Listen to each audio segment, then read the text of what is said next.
Assalamualaikum, selamat datang buat teman-teman yang baru saja bergabung. Jangan lupa klik subscribe, agar kalian tidak ketinggalan informasi bansos dari channel ini. Buat teman-teman yang sudah subscribe dan like video ini, saya ucapkan terima kasih. Semoga kalian sehat selalu, dan dilancarkan rezekinya. Amin ya robbal alamin. Program Indonesia Pintar atau PIP adalah sebuah program bantuan berupa uang tunai, perluasan akses, dan kesempatan belajar dari pemerintah yang diberikan kepada peserta didik yang berasal dari keluarga miskin atau rentan miskin untuk membeli perlengkapan sekolah siswa, misalnya buku tulis, tas, sepatu, dan seragam sekolah. Atau bisa juga untuk uang saku, biaya transport ke sekolah, dan uang praktik siswa. Kamu harus memastikan kepada pihak sekolah apakah kamu masih layak menerima PIP pada tahun tersebut atau tidak. Selain itu, kamu juga harus memastikan kamu berasal dari keluarga miskin atau rentan miskin. Dan pastikan juga data Dapodik kamu valid dan sudah update. Nah, agar saldo di tabungan kamu tidak nol, pastikan kamu adalah penerima PIP yang terdaftar pada SK pemberian di tahun tersebut. Dan apabila kamu adalah penerima PIP pada tahun tersebut, pastikan nomor rekening kamu sama dengan yang telah ditetapkan. Dan dana yang ada pada rekening belum ditarik atau dicairkan. Selain itu, saldo nol terjadi karena kamu masuk ke dalam SK nominasi atau kamu dibatalkan sebagai nominasi PIP untuk siswa kelas 6, 9, dan 12 karena tidak melakukan aktivasi rekening hingga 30 Juni. Proses penyaluran dana PIP dilakukan melalui penetapan SK pemberian. Jadi pastikan kamu sudah sesuai dengan ketentuan tersebut agar saldo PIP kamu tidak nol dan bisa dicairkan. Berlakunya KIP seperti yang dialami oleh Denny bisa disebabkan oleh beberapa hal. Di antaranya tidak terdatanya nama siswa pada DTKS Kemensos, tidak padan saat pemadanan data antara DTKS dan Dapodik, siswa tidak ditandai layak PIP pada Dapodik sekolah, putus sekolah, meninggal dunia, atau tidak diketahui keberadaannya, atau dilaporkan sebagai siswa dari keluarga yang mampu. Itu adalah 4 contoh permasalahan yang sering dihadapi oleh para penerima PIP. Jadi untuk kamu, para penerima PIP atau calon penerima PIP, pastikan untuk melihat ketentuan dan kriteria yang berlaku, agar kamu tidak menghadapi masalah-masalah tersebut. Sehingga dana PIP kamu bisa cair tepat waktu dan bisa digunakan untuk biaya personal pendidikan.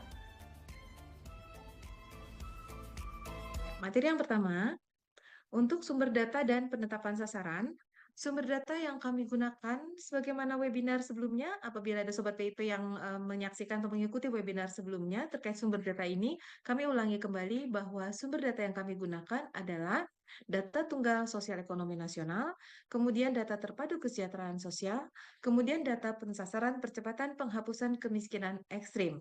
Untuk data kelas akhir yang telah kami salurkan kemarin masih berbasis DTKS 2025.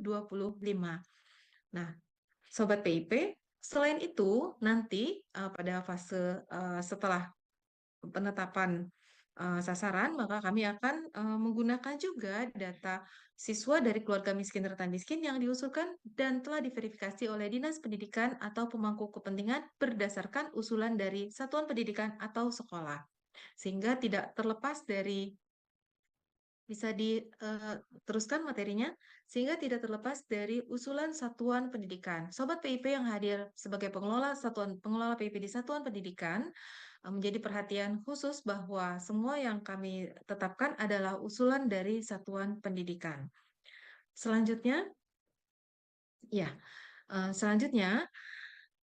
berdasarkan informasi yang telah kami sampaikan dari webinar sebelumnya, bahwa satuan pendidikan harus memperhatikan keterisian data yang ada di Dapodik. Keterisian data siswa ini harus betul-betul diperhatikan dari mulai pengisian namanya dan sampai penghasilan orang tua, NIK, nama ibu kandung, dan seterusnya. Namun yang perlu diperhatikan pula adalah tanggal cut-off data siswa yang ada di Dapodik. Mengapa kami tetapkan data cut-off selanjutnya? Karena kami perlu membatasi tanggal maksimal satuan pendidikan dapat memutakhirkan data siswa yang ada di sekolahnya untuk kami tarik dan kami tetapkan. Nah, tanggal tersebut telah kami sampaikan beberapa waktu sebelumnya, sekitar awal bulan Januari di tahun 2025, yaitu tanggal 10 Februari. Bisa dilanjutkan slide-nya. 10 Februari yang telah kami gunakan setelah dipadankan dengan data terpadu kesejahteraan sosial 2025. Bisa dilanjutkan slide-nya? Ya. Setelah itu, kami menggunakan data tersebut telah dipadankan dan kami ambil dari siswa kelas akhir, yang mana kelas SD yaitu kelas 6, kelas SMP yaitu kelas 9, kelas untuk SMA SMK yaitu kelas 12. Telah kami tetapkan, saat ini sudah masuk juga dananya ke rekening masing-masing dan seluruh datanya dapat diakses oleh satuan pendidikan, oleh dinas pendidikan, bahkan oleh publik secara umum dan Sobat PP di seluruh Indonesia. Setelah ini, kami akan melakukan cut-off kembali untuk peserta didik dari semester ganjil atau semester 1 dari tahun pembelajaran 2025-2026, yaitu pada tanggal 31 Agustus nanti.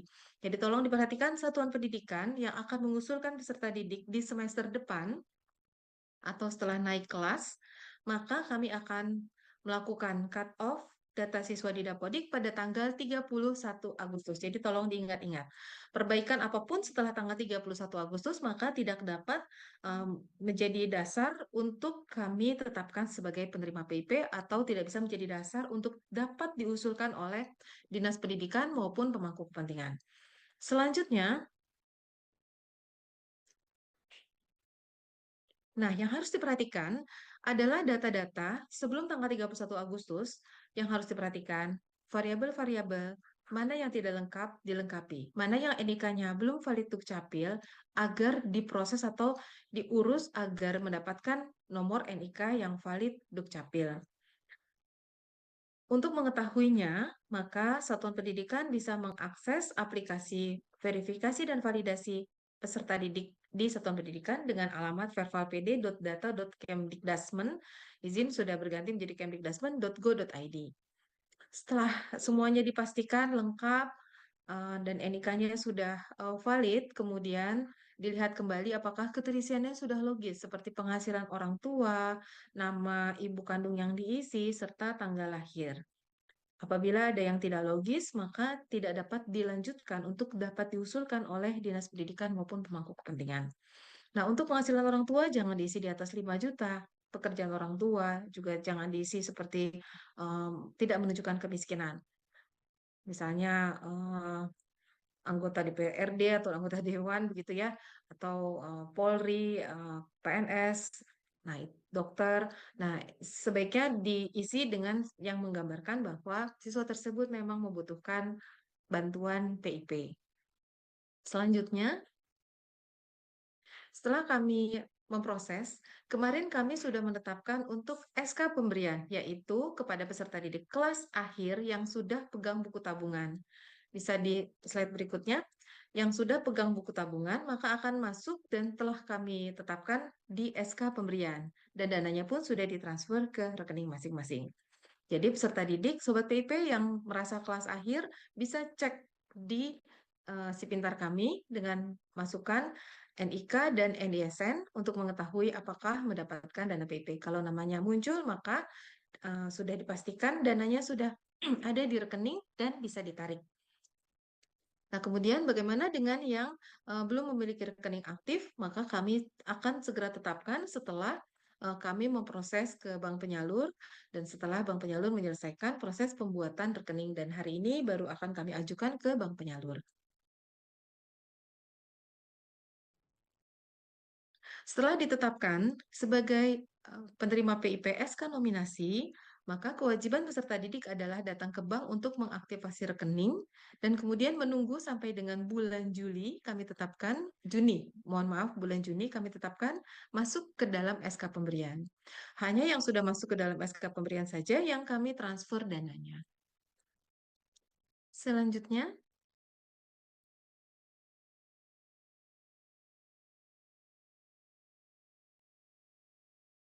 nah, Sobat PIP tentunya masih ingat terkait kenaikan biaya satuan untuk jenjang pendidikan menengah ya dari 1 juta menjadi 1.800.000 di tahun 2024. Dan di tahun 2025 ini kami kembali menyalurkan per siswanya dengan besaran 1.800.000 hanya untuk jenjang pendidikan menengah SMA dan SMK saja mengalami kenaikan.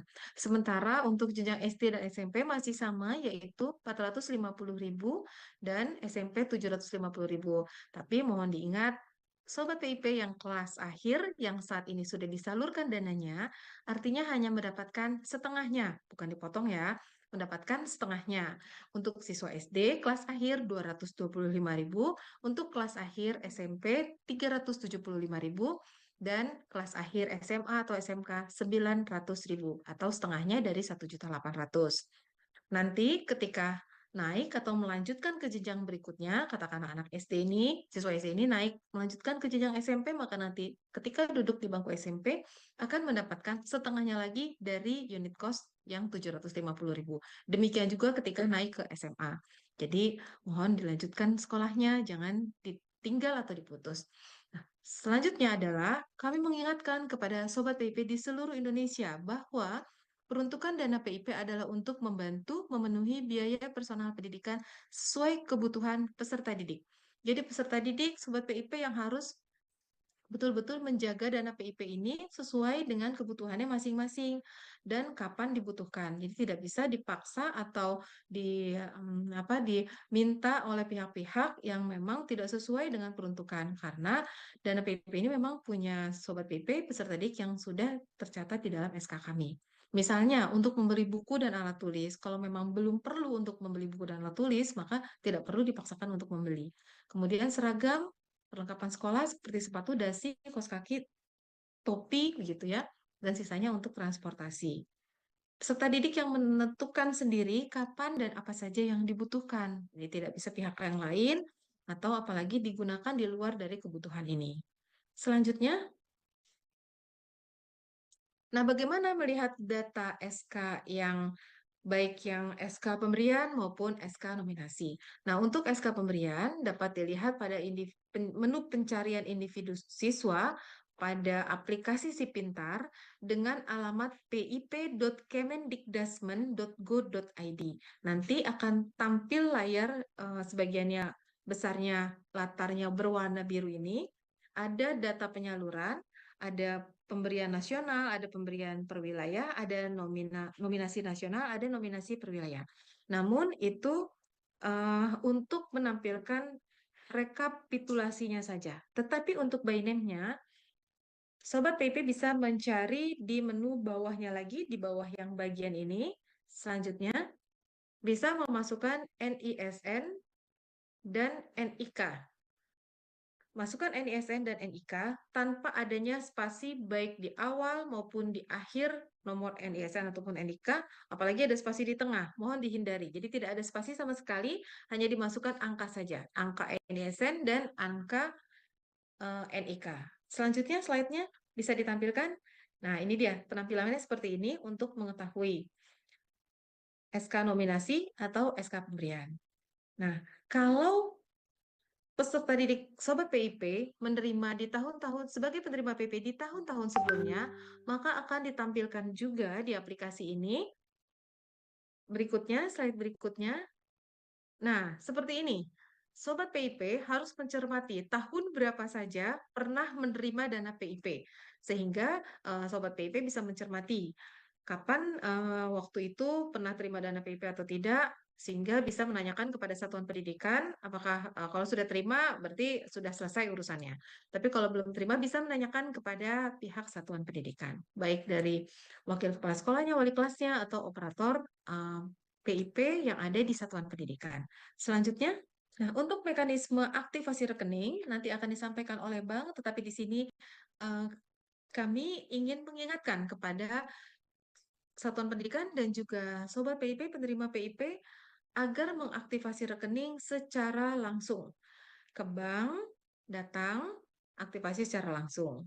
Hanya apabila tidak memungkinkan lagi dilakukan secara langsung, maka dilakukan melalui kuasa.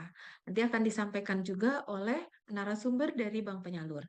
Selanjutnya adalah dokumen aktivasi rekening, nanti akan disampaikan secara rinci oleh bank penyalur, namun kami perlu sampaikan kepada satuan pendidikan bahwa dalam hal aktivasi rekening melalui kuasa, dokumennya akan ditambahkan oleh dokumen-dokumen yang dibutuhkan. Yang pertama adalah surat kuasa tentunya dari penerima PIP, dan kemudian asli surat pernyataan tanggung jawab mutlak atau SPTJM yang ditandatangani di atas materai, kemudian fotokopi KTP yang menerima kuasa atau kuasa peserta didik yaitu kepala sekolahnya serta menunjukkan aslinya. Kemudian fotokopi surat pengangkatan jabatan sebagai kepala satuan pendidikan. Jadi memang untuk pemberian kuasa aktivasi ini hanya boleh dilakukan oleh kepala satuan pendidikan dengan menunjukkan SK pengangkatan jabatan sebagai kepala satuan pendidikan. Selanjutnya, bentuk surat kuasa yang sudah memiliki KTP dengan yang belum memiliki KTP tentunya berbeda. Yang sudah memiliki KTP bisa langsung tanda tangan, tetapi yang belum memiliki KTP ditandatangani oleh orang tuanya. Ya, jadi bisa dibedakan di sini, dan format ini harus sesuai dengan yang ada di peraturan. Jadi tidak bisa dibuat berbeda dari yang sudah kita tetapkan. Dapat juga dibuat bersama-sama, jadi tidak satu lembar satu siswa, tetapi tiap siswanya menandatangani atau setiap orang tuanya menandatangani di lampiran. Jadi bisa bersama-sama, tidak perlu satu lembar satu siswa. Nah, selanjutnya adalah format SPTJM, surat pernyataan tanggung jawab mutlak. Ya, surat pernyataan. Selanjutnya lagi, ini masih sama. Nah, SPTJM ini ada formatnya. Agar SPTJM ini dibuat oleh Kepala Satuan Pendidikan setelah menerima surat kuasa dari para peserta didik. Dan agar Kepala Satuan Pendidikan memahami betul konsekuensi dari surat pernyataan tanggung jawab mutlak ini, karena ada di klausul terakhir bahwa akan bertanggung jawab apabila terjadi hal-hal di luar dari yang telah kami tetapkan di dalam aturan-aturan. Nah, penerbitan SPTJM ini adalah mutlak kewenangan dari Kepala Satuan Pendidikan. Apabila Kepala Satuan Pendidikannya tidak membuat SPTJM ini, maka tidak akan dilayani oleh bank penyalur untuk pelaksanaan aktivasi rekening melalui kuasa. Selanjutnya, penarikan dana. Penarikan dana yang saat ini Sobat PIP masuk ke dalam SK pemberian, maka sudah bisa langsung melakukan penarikan dana. Kalau sudah punya kartu debit, dapat langsung ke mesin ATM. Dapat ditanyakan juga PIN-nya apabila belum diberikan oleh satuan pendidikan, namun apabila sudah pegang PIN sendiri, selamat, tinggal ditarik dananya saja dengan menggunakan PIN dan kartu debit di mesin ATM. Kemudian, Sobat PIP harus benar-benar bijaksana dalam menggunakan dana PIP ini, tidak untuk langsung dihabiskan, tetapi digunakan sesuai dengan kebutuhan.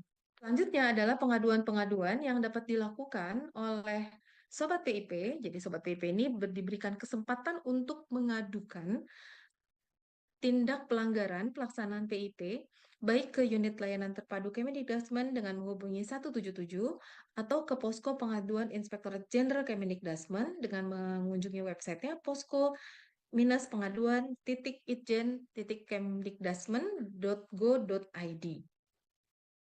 Apabila Sobat PIP ingin berkonsultasi, ini pemotongan atau bukan, ini sebaiknya bagaimana, silakan berkonsultasi kepada kami di nomor Halo PIP 081244123425. Jadi terbuka bagi siapapun dengan nomor WhatsApp. Nah, bagaimana memulainya? Kita bisa berkonsultasi dengan menyebutkan nama siswanya, atau kalau publik dengan NIK-nya, serta uraian konsultasi agar jelas, lengkap, dan informatif untuk semua yang disampaikan pada Halo PIP. Selanjutnya, ingat ya, nomornya 081244123425. Selanjutnya, Pak Zanzain ini menanyakan kan kenapa sudah cair tetapi ditarik lagi oleh pemerintah atau dikembalikan ke kas negara. Nah, perlu diperhatikan di sini apabila cair artinya dana masuk, tetapi belum pernah diaktifasi, maka itu yang dimaksud adalah SK nominasi yang direlaksasi, sehingga masuk ke dalam SK pemberian. Memang betul dananya sudah masuk, sudah cair begitu ya dari negara, tetapi belum diaktifasi, maka akan ditarik kembali ke kas negara. Nah, ini yang kami biasanya totalkan dari seluruh Indonesia di akhir masa aktivasi rekening, yaitu kemarin tanggal 28 Februari begitu ya. Ketika 28 Februari, SK nominasi yang kami relaksasi menjadi SK pemberian sehingga kami salurkan dananya tetapi belum melakukan aktivasi rekening, yang bersangkutan belum pegang buku tabungan, maka akan ditarik ke kas negara setelah laporan dari bank per tanggal 28 Februari belum juga melakukan aktivasi rekening, maka akan ditarik kembali oleh kas negara. Demikian Pak Zanjain.